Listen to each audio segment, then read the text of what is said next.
التي لم يخلق مثلها في البلاد وثمود الذين جابوا الصخر بالواد وفرعون ذي الأوتاد الذين طغوا في البلاد فأكثروا فيها الفساد وصب عليهم ربك صوت عذاب إن ربك لبالمرصاد۔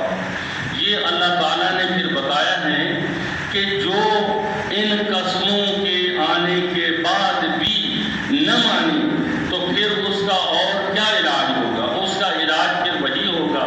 کیا تم نے دیکھا نہیں کہ ہم نے عاد والوں کے ساتھ کیا؟ ارم، یہ عاد جو ہے نا، یہ ان کی دو قسمیں ہیں، ایک ہے عاد اول اور ایک ہے عاد اخری، دو۔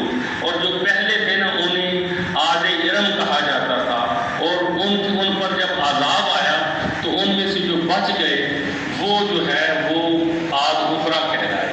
تو وہ اللہ تعالیٰ ارشاد فرماتے ہیں کیا تم نے دیکھا نہیں کہ کس طرح اللہ تعالیٰ نے ان قوم عاد کے ساتھ کیا؟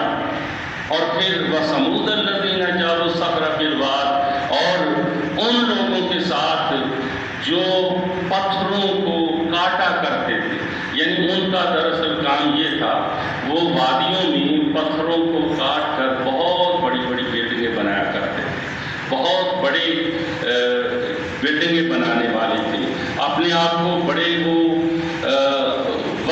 اس وقت کے لحاظ سے بہت فارورڈ سمجھتے تھے۔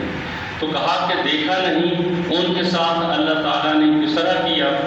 وفرعون ذی الاوتاد، ذی الاوتاد کا مطلب ہوتا ہے میخیں ٹھوکنا، اور اس فرعون کے ساتھ جو صاحب اوتاد تھا، یعنی بہت سے خیموں والا تھا۔ دراصل اس کی فوج بہت زیادہ تھی فرعون کی، جہاں بھی وہ جاتا تھا تو وہ خیمے ٹھوکنے کے لیے وہ کیلیں استعمال کرتا تھا۔ اس کو تشبیہ دی گئی کہ وہ اتنی فوج کا مالک جو تھا اس کے ساتھ اللہ تعالیٰ نے کیا کیا؟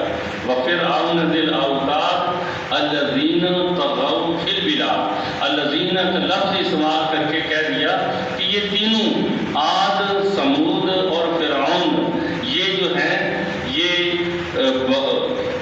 اللہ تعالیٰ کے خلاف بہت زیادہ جو ہے مخالفت کرنے لگے، بڑھ گئے تھے بہت زیادہ کاموں میں۔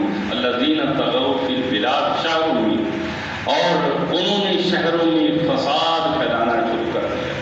تو اس لیے اللہ تعالیٰ نے بتایا کہ میری طاقت جو ہے نا وہ کوئی بڑے سے بڑا بھی ظالم ہے وہ میرے ایک ٹھوکر کے بھی برداشت کرنے کے قابل نہیں ہے، یعنی اتنے